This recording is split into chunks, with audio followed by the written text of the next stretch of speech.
많이 만나지 않습니까? 여러분, 증명하기 어려운 것. 여러분 딱 떠오르는 거 하나 있습니까? 증명하기 어려운 거? 네. 잘 안 떠오르시죠? 그래서 저도 잘 안 떠올라서 네, 요즘에 AI가 너무 잘 친절하게 알려줘서 제가 설교를 준비하면서 그에게 물어봤습니다. 살면서 증명하기 어려운 문제들은 무엇이니 알려줘. 이렇게 검색을 했더니 몇 가지가 쭉 나왔어요. 그 첫 번째가 뭐였냐면요, 사람의 진심이래요. 진심. 사람의 속마음을 알 수 없다. 그렇죠? 사람의 속마음을 알 수가 없다. 증명할 수 없다. 그 사람의 진심이라고 그렇게 검색 결과가 나왔어요. 두 번째는요, 자신의 가치. 자신의 가치라고 나왔습니다. 세상의 어떤 객관적인 기준에 따라서 그 사람의 가치를 좋다 나쁘다 평가할 수 없잖아요. 이제 그러다 보니까 사람의 가치를 증명하기 어렵다. 그리고 세 번째가 뭐가 나왔냐면 신뢰. 서로 간의 신뢰를 증명할 수 없다. 이렇게 나왔습니다. 네 번째가 뭐였냐면 믿음과 종교라고 검색 결과가 나왔어요. 하나님의 존재를 과학적으로나 논리적으로 증명할 수 없기 때문에 과학과 믿음과 종교다. 이렇게 AI가 저에게 답을 해줬습니다. 여러분 어떠십니까? 동의하시는 부분이 있으시나요? 뭐 아닌데 라고 할 수도 있으실 것 같아요. AI의 대답이었습니다. 근데 여러분 생각해 보면 저희도 이런 비슷한 이야기 들어보신 적 없나요? 친구에게 야, 하나님이 계시다는 것을 증명해봐. 그럼 내가 교회 갈게. 그럼 이런 이야기 들어보신 적 없으세요? 하나님이 진짜 계시다는 거 네가 나에게 증명해 주면 내가 교회 갈게. 이런 이야기 하잖아요. 저 그런 이야기 들을 때 너무 답답하죠. 증명할 수 없잖아요. 우리의 믿음 생활, 신앙 생활이라는 게 어떤 하나의 가설을 세우고 거기에 원인과 결과를 이렇게 계속 원인을 대입하면서 결과를 추론해가지고 논리적으로 맞네 증명해가지고 내가 신앙생활 해야지라고 믿음 생활 시작하시는 분이 계신가요? 아무도 없으실 거라고 생각이 되어집니다. 우리의 믿음과 신앙생활은 이런 가설, 원인, 결과 증명할 수 없는 부분들이 많이 있기 때문이에요. 여러분 그럼에도 불구하고 우리가 기억해야 할 것이 있죠. 우리는 하나님을 증명해낼 수 없지만 하나님 그분은 그분 자신을 스스로를 우리 삶 가운데 증명해 보이시는 하나님이라는 것을 우리는 기억해야 할 것입니다. 우리는 그 하나님을 증명해 나타낼 수 없어요. 근데 하나님은 그분 자신을 우리에게 많이 증명해서 보여주신다는 것이죠. 그분의 뜻도 보여주시고 그분이 어떤 분이신지도 우리에게 보여주신다는 것입니다. 그래서 오늘은 이 본문 말씀을 보면서 우리 삶 가운데 하나님께서 우리에게 증명해 주셨던 것들이 무엇인지 함께 생각을 해보려고 합니다. 첫 번째로 하나님께서 우리에게 이 말씀을 통해 증명하시는 것이 있는데 그것은 바로 세상의 무능함을 증명하셨다는 거예요. 오늘 본문 12절 말씀인데요. 한번 같이 읽도록 하겠습니다. 자, 시작. 그 여인이 말하였다. 어른께서 섬기시는 주 하나님께서 살아계심을 두고 맹세합니다. 저에게는 빵 한 조각도 없습니다. 다만 뒤주에 밀가루가 한 줌 정도 그리고 병에 기름이 몇 방울 남아있을 뿐입니다. 보시다시피 저는 지금 땔감을 줍고 있습니다. 이것을 가지고 가서 저와 제 아들이 죽기 전에 마지막으로 남아있는 것을 모두 먹으려고 합니다. 아멘. 여러분 오늘 본문의 이 내용의 배경들을 생각해 보시면 너무나 유명하고 익숙한 본문일 것입니다. 오늘 이 이야기는요 바로 북이스라엘의 왕 아합 왕 때 있었던 이야기를 우리에게 보여주고 있는 것이죠. 여러분 아합 왕 많이 들어보셨잖아요. 아합 왕 어떤 왕이었습니까? 하나님 앞에 많은 죄를 지어서 하나님 보시기에 참 매우 악했던 왕, 그가 아합 왕이었습니다. 특별히 우상을 섬기는 왕이 아합이었죠. 그래서 하나님께서 그 아합 왕에게 누구를 보내셔요? 엘리야 선지자를 보내신 겁니다. 그래서 그에게 이 땅에 이제 비가 내리지 않을 것입니다 라는 가뭄을 선포하신 거죠. 하나님의 징계와 심판을 그 땅 가운데 선포했던 겁니다. 그리고 정말 그때로부터 그 땅에 한 방울의 비도 내리지 않았다는 거예요. 근데 여러분, 이러한 상황 가운데 엘리야는 어디에 있었습니까? 하나님께서 엘리야를 이렇게 예비된 장소로 보내셨죠. 이 그릿 시냇가에 보내셔서 그 시냇물을 마시게 했어요. 그리고 사람이 물만 먹고 못 살잖아요. 하나님께서 아침과 저녁으로 여러분 까마귀를 이용해서 떡과 고기를 날라주셨습니다. 예. 그래서 엘리야는 그 시냇가에서 하나님께서 까마귀를 통해 보내주신 떡과 고기, 물을 마시면서 그 시간들을 보내고 있었던 것이죠. 근데 여러분, 그 시간이 더 흘렀을 때 그 시냇가의 물도 마르게 된 겁니다. 그때 하나님께서 엘리야에게 다시 말씀하시는 거죠. 이제 장소를 옮겨서 저기 시돈에 속한 이 사르밧이라는 땅에 있는데 거기 한 과부가 있어. 그 과부에게 가라. 거기 가서 음식을 먹으면 된다. 이제 이렇게 하나님께서 엘리야에게 말씀을 해주셨던 거예요. 여러분, 그런데 여러분, 하나님은 왜 엘리야를 그 사르밧에 있는 과부에게 보내셨을까요? 굳이 그럴 필요가 있으셨을까요? 엘리야를 굶지 않게 하기 위한 목적이었습니까?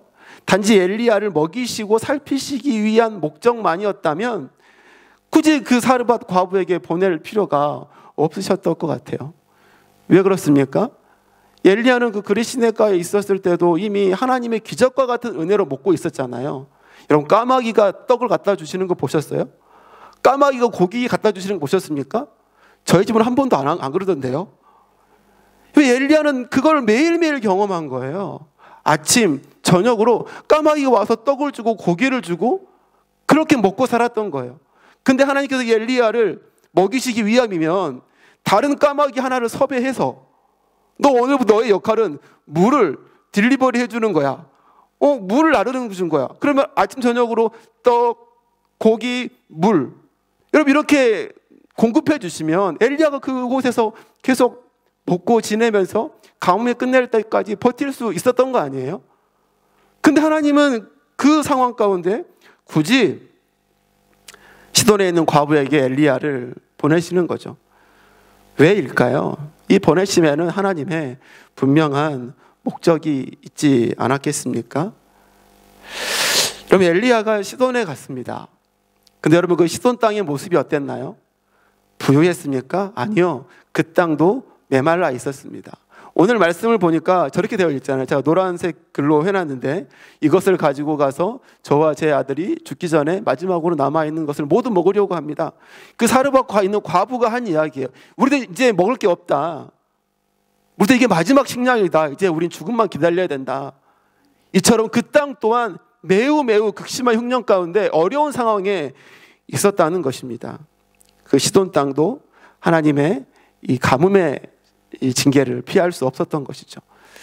근데 여러분, 이 시돈 땅이 여러분 어떤 땅인지 우리가 알아야 할 것 같습니다.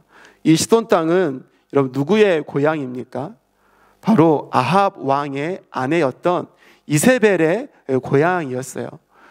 열왕기상 16장 31절에 보면 그는 느밧의 아들 여로보암의 죄를 따라가는 정도가 아니라 오히려 더 앞질렀다. 그만큼 악했다는 거죠. 그는 시돈 왕 엣바알의 딸인 이세벨을 아내로 삼았으며 더 나아가서 바알을 섬기고 예배하였다. 그럼 이렇게 말씀하고 있잖아요. 이세벨의 아버지는 시돈 땅의 왕이었습니다. 그 땅은 바알을 너무나도 열심히 섬기는 땅이었습니다. 여러분, 이스라엘 백성이 바알을 섬기게 된 그 계기, 그 루트, 여러분 이세벨의 엄청난 영향력이 있었던 것이죠. 오늘 보면 나와 있던 것처럼 이 아합 왕도 바알 신을 열심히 섬기고 예배했다라는 것입니다. 왜 이처럼 열심히 섬겼을까요? 이 바알이라는 이 신이 어떤 신이었냐면 그 당시에 풍요를 상징하는 신이었습니다.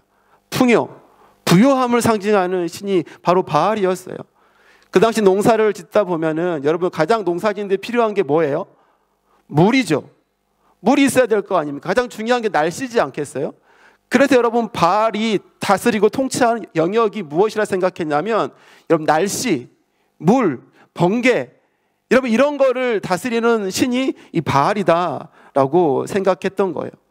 근데 여러분 이러한 바알 숭배의 가장 중심지 그 시돈 땅에 지금 어떤 상황이 있는 것입니까? 정작 그들도 하나님의 징계를 피하지 못하고 심판이 피하지 못하고 그 땅 또한 철저히 가물고 메말라가고 있는 극심한 고통 가운데 있는 것을 오늘 본문이 우리에게 보여주고 있는 거예요. 사랑하는 여러분, 이것이 무엇을 증명해 주고 있습니까? 바알은 결코 그 인생들에게 풍요를 줄 수 있는 존재가 아니라는 것을 분명하게 증명해 주고 있는 것이죠. 바알은 아무것도 할 수 없는 그냥 무능한 우상 덩어리일 뿐이다라는 것을 증명해 주는 거예요. 여러분 모든 권력을 다 가지고 있었던 아합 왕은 어땠을까요? 그가 이 가문 가운데 이것을 해결하기 위해서 온갖 노력들을 다 하지 않았겠습니까? 자기가 가진 모든 권력들을 동원해서 다 무엇인지를 다 했을 거예요. 그 바알과 아세라를 섬기는 850명의 선지자들이 있었잖아요. 날마다 제사 드리게 하고 날마다 바알에게 부르짖게 하고 날마다 거기에 필요한 모든 재정적인 지원 다 했을 겁니다. 아무 효과도 없는 거예요. 하나님이 이 징계를 통해서 아합이 가지고 있는 모든 것과 그가 의지하는 모든 것과 또 그가 섬기는 그 바알과 아세라신 그 모든 것들이 하나님 앞에서 모두가 다 아무런 능력이 없는 무능한 것이라는 것을 하나님 이 가뭄의 징계를 통해서 증명해 보이고 있는 것입니다. 이 세상에 그 무엇도 아합이 원하는 풍요를 여러분 줄 수 있는 게 없다는 것이죠. 그 인생에 직면한 문제를 해결해 줄 수 있는 것, 이 땅에는 없다는 것임을 이 시험을 통해 보여주고 있는 거예요. 사랑하는 성도 여러분, 이 사실은 지금도 동일하다는 것을 우리가 기억해야 합니다. 혹시 우리 안에 이 아합과 같은 마음, 아합과 같은 그런 속성, 아합의 모습을 담고자 하는 유혹들이 혹시 우리 마음 가운데 있지는 않습니까? 능력이 없는 무능한 세상의 것을 더 의지하고 그것을 쫓아가는데 내 모든 삶을 집중하며 살아가면 뭔가 거기 끝에 내 삶에 부요와 평안과 어떤 구원이 이루어질 것이라는 그런 아합과 같은 생각 우리 안에 있습니까? 하나님은 오늘 이 징계를 통해서 증명해 주고 계십니다. 이 땅에 그 어떤 것도 능력 있는 게 아무것도 없다는 것을요.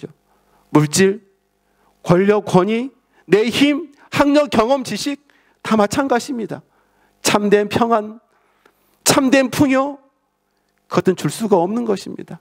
하물며 우리 마음의 평안, 우리의 영혼의 구원, 말도 안 되는 것이죠.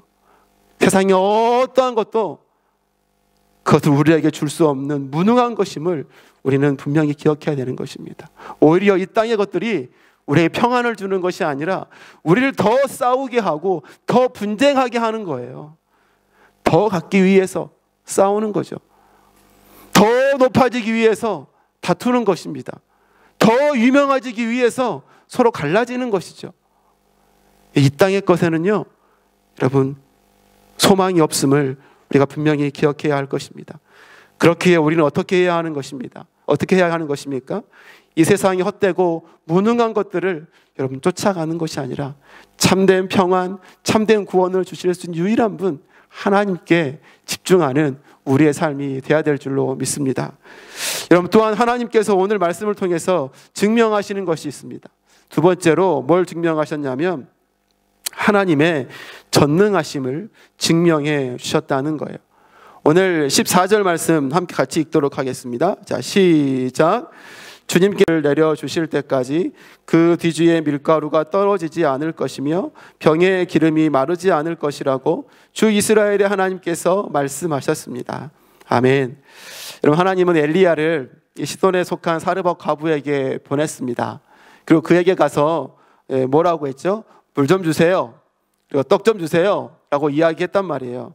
근데 과부는 엘리야에게 뭐라고 했습니까? 아, 나에게 음식이 없지만 우리 집에 진짜 마지막 남은 마지막 음식 재료가 있어요.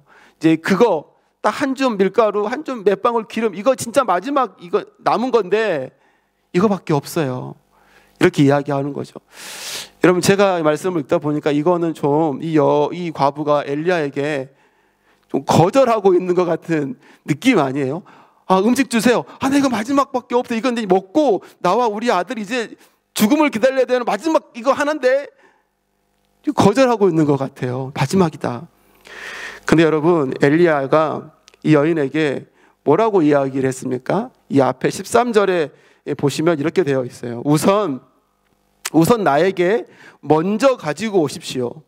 그 뒤에 그대와 아들들이 먹을 음식을 만들도록 하십시오. 먼저 그 마지막 남아있는 그거 나한테 갖고 오라는 거죠. 날 달라는 거예요. 그리고 그 다음에 음식을 만들어서 먹으라는 거죠. 여러분, 좀 엘리야와 이 과부의 대화가 여러분 좀 부자연스럽지 않습니까? 엘리야가 이 과부의 말귀를 못 알아들은 것 같아요. 분명 이 과부는 말했잖아요. 이거 마지막이라고, 마지막 음식이라고 분명 이야기했는데 엘리야는 뭐라는 거예요? 그거 놔주고 다음 또 요리해서 먹어. 이렇게 이야기하고 있는 거예요. 마지막이라니까? 다음 거 먹어. 여러분, 좀 대화가 좀 잘 안 되는 것 같아요. 근데 여러분, 이렇게 말도 안 되는 대화가 어떻게 이루어졌습니까? 오늘 밤은 우리가 읽었던 14절의 말씀인 것이죠. 밀가루통에 밀가루가 떨어지지 않고 병에 기름이 마르지 않는 놀라운 하나님의 기적의 은혜를 통해서 엘리야가 말한 그대로 이루어지게 되었던 것입니다. 여러분, 하나님은 이 일을 통해서 무엇을 증명하셨어요? 여호와 하나님이 참된 공급자가 되심을 증명해 주고 있는 거예요. 하나님은 전능하신 분이셔서 모든 것을 하실 수 있는 능력의 주님이시라는 것을 여러분 증명해 주고 있는 것입니다. 어떻게 보면 여러분, 열왕기상 17장, 18장, 19장 계속해서 엘리야가 주인공으로 등장을 하거든요. 근데 17장, 18장, 19장 다 하나의 이야기를 우리에게 해주는 것 같아요. 여호와 하나님이 전능하신 분이다, 이 이야기를 해주는 것 같아요. 열왕기상 17장의 말씀 우리가 같이 읽었지만 어때요? 하나님께서 비를 그치시게 하셨고요, 까마귀를 통해서 먹이를 공급해 주시는 거예요. 그뿐만 아니에요. 곡식통이 안 떨어져요. 곡식통이. 어제 SFC 우리 친구들이 이 부분을 이렇게 표현했습니다. 무한 리필. 네, 맞잖아요. 밀가루통과 기름병이 무한 리필 되는 거예요. 떨어지지 않는 거죠. 그리고 이 다음에 이어지는 이야기가 이 과부의 아들이 죽죠. 그럼 다시 살아나요. 전능하신 하나님의 이야기를 해주고 있는 거 아닙니까? 이 18장에는요, 이제 이 엘리야와 이 바알과 이 아세라 850명의 선지자도 기도의 싸움을 하잖아요. 하늘에서 불이 내려오면 진짜 신이다. 그때 어떻게 해요? 하나님께서 엘리야의 기도를 들으시고 하늘에서 불을 내리셔서 엘리야의 제단을 불태우는 그런 기적의 역사가 18장에 나와요. 19장에는요, 무슨 이야기 나옵니까? 엘리야가 호렙산에 피했어요.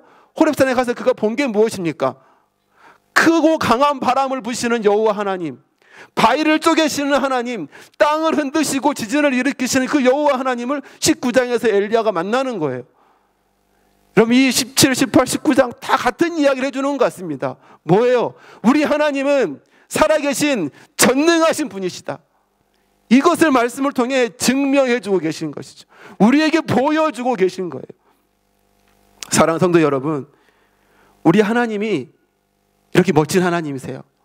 제가 믿는 하나님, 여러분이 믿는 하나님이 바로 이와 같이 전능하신 하나님이라는 사실을 우리가 늘 기억해야 하는 것입니다. 이 하나님이 홍해를 가르셨고 만나와 메추라기를 먹이셨고 죽은 자를 살리시기만 하셨나요? 뭔가 큰 일만 하나님이 하신 일 같아요. 근데 여러분, 마태복음 6장 26절에 보니까 이런 말씀이 있어요. 공중의 새를 보라. 심지도 않고 거두지도 않고 창고에 모아들이지도 아니하되 너희 하늘 아버지께서 기르신다. 여러분, 하나님이 큰 일만 하시는 것 같습니까? 우리 전능하신 하나님의 그 전능하신 손길이요, 여러분, 우리가 사는 세상 가운데 안 미친 곳이 없다는 것을 우리는 늘 기억해야 되는 거예요. 공중에 나는 새 풀 한 폭이 하나님의 전능하신 손길이 다 미치고 있는 곳임을 기억하는 것이죠. 여러분, 연약한 우리의 삶은 어떨까요? 부족한 우리의 삶, 하나님의 전능하신 손길이 지금도 우리의 삶 가운데 함께하고 있음을 우리가 늘 믿고 신뢰하는 삶, 그런 삶이 되어야 될 줄로 믿습니다.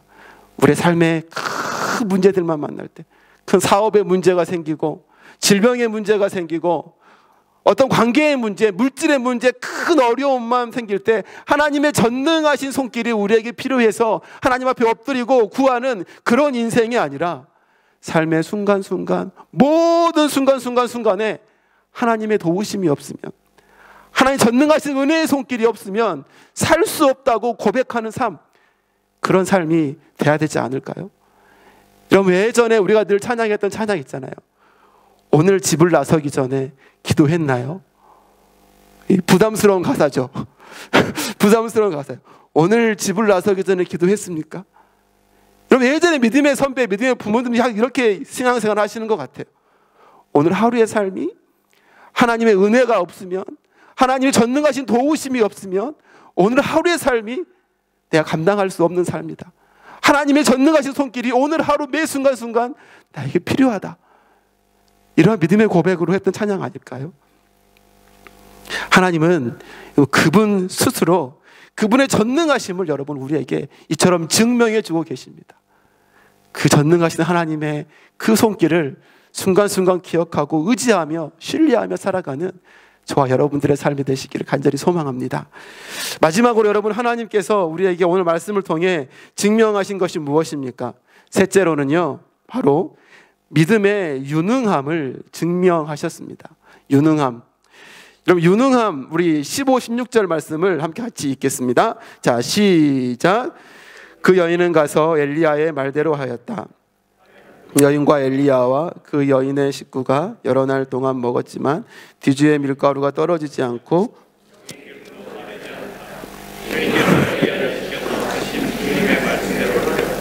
아멘. 여러분, 제가 유능함이라고 했습니다. 유능함이라는 단어를 생각해 보니까 어떤 게 떠오르세요? 아, 유능하다라고 했을 때 뭔가 어떤 일을 맡겼을 때 그것을 좀 능숙하게 잘 처리하는 능력, 여러분, 그것을 유능하다라고 이렇게 표현을 하잖아요. 근데 오늘은요, 그 표현 말고 그 단어 자체를 그냥 해석해 봤으면 좋겠습니다. 유능, 무슨 뜻인가요? 네, 능력이 있다라는 거죠. 능력이 있다. 다시 말하면 믿음의 유능함, 믿음에는요 능력이 있다라는 것이죠. 오늘 본문 속 사르밧 과부의 이야기를 우리가 계속 나누다 보니까요, 여러분 자꾸 머릿속에 두 인물이 자꾸 비교가 되는 거죠. 두 인물. 첫 번째 인물은 누구일까요? 첫 번째 인물 바로 이 17장의 배경이 되고 있는 아합 왕입니다. 두 번째는 누구일까요? 바로 사르밧 과부. 이 두 사람이 자꾸 비교가 되는 거예요. 여러분, 먼저 아합 왕은 어떤 사람이에요? 아합 왕, 이스라엘의 왕입니다. 왕이면 어떻습니까? 세상의 모든 집중, 모든 권력이 그에게 향하고 있는, 모든 것을 다 가진 사람, 모든 것을 맘만 먹으면 자기 뜻대로 할 수 있는 사람, 그 사람이 왕이잖아요. 그 아합 왕이 있어요. 근데 여러분, 사르밧 과부는 어떤 사람이에요? 이 왕과 비교했을 때 정반대에 있는 사람이죠. 가장 불쌍한 사람, 가장 연약한 사람, 가장 가진 게 없는 사람. 하나님도 고아와 과부를 살피고 도우라고 말씀하실 정도로 가장 연약한 사람, 사람들의 관심이 필요한 사람, 그 사람이 여러분 과부였던 거죠. 이렇게 두 사람이 어떤 지위적인 차이가 너무나 비교가 돼요. 근데 여러분, 그뿐만이 아니에요. 또 비교가 되는 것이 있습니다. 이렇게 모든 것을 다 가진 아합에게 닥친 삶의 모습이 무엇입니까? 자신의 가진 그 모든 것들이 다 메말고 가고 있는 상황이에요. 다 마르고 있어요. 그 자신의 모든 땅이 힘을 잃고 생명을 잃고 점점 메말라가고 땅이 갈라지는, 사라져가는 그 어두운 모습이 우리에게 보여지지 않습니까? 근데 여러분, 가장 불쌍했던 그 사르밧 과부의 집은 어때요? 모든 것들이 다 어두워져 가서 다 무너지고 있는데 사르밧 과부 집에는요 생명의 빛이 비치고 있는 거예요. 다 말라가고 있는데 이 집에는요 솟아나고 있어요. 채워지고 있어요. 구원이 그 안에 있는 거예요. 생명이 끊이지 않게 되어 있던 거죠. 극과 극의 모습을 또 보여주고 있지 않습니까? 여러분, 어떻게 이러한 차이가 생겨났어요? 이둘 사이에는 또 다른 중요한 차이가 있었기 때문이죠. 바로 아합은 어떤 사람이었습니까? 하나님의 말씀을 잘 순종하는 사람이요? 아니요. 우상을 섬기고 불순종하는 사람이 아합이었어요. 근데 이 아합과는 반대로 이 사르밧갑은 어떤 사람이었습니까? 오늘 본문에 나와 있는 것처럼 엘리야의 말대로 하였다라고 하는 것처럼 하나님의 말씀 앞에 여러분 순종함으로 나아갔던 여인, 이게 사르밧갑이었던 것이죠. 여러분 무슨 차이입니까? 이 두 사람의 하나님 앞에 믿음의 차이, 그것을 보여주고 있죠. 근데 이 작은 믿음의 차이, 순종 불순종, 그랬을 것 같아? 아니요. 그 작은 차이 같지만 이것이 엄청난 차이를 가져온 겁니다. 다 말라가지만 이 여인의 집에서는 솟아나고 살아나고 있다는 거죠. 여러분 이것이 무엇인가요? 믿음의 능력입니다. 수많은 세상에 무능한 것들 속에서 그 하나님의 전능하심을 누리게 하는 능력, 믿음의 능력, 바로 믿음의 유능함을 우리들에게 증명해 주고 있는 것입니다. 그런데 여러분 어떤 사람들은 이 여인의 믿음이 진짜 믿음입니까? 라고 되묻는 사람들도 있어요. 왜냐하면 이 여인이 시돈 땅, 그 바알 신을 섬기는 그 땅에서 평생을 살았을 텐데 어떻게 우상 숭배하지 않았을까요? 이방 사람인데 우상 숭배했을 것 같아요. 그리고 이 다음 이어지는 아들이 죽고 살아나는 그 일을 통해서 오늘 17장 제일 마지막 절에 보면 이제야 당신이 하나님의 사람인 줄 알겠습니다. 당신이 말씀이 하나님의 말씀인 줄 알겠습니다. 라는 이야기가 나오거든요. 그러면서 지금 이 순종은 믿음이 아니다 라고 이야기하는 사람도 있죠. 근데 여러분 성경에 정확하게 기록이 되어 있지 않지만 이 여인의 삶이 우리들에게 보여주고 있는 것이 무엇입니까? 자신에게 있었던 그 밀가루 한 줌, 기름 몇 방울 남아있는 것, 그게 전부였던 그것을 하나님 말씀 앞에 드렸다는 거죠. 여러분 그냥 밀가루 한 줌, 기름 한 방울이 아니죠.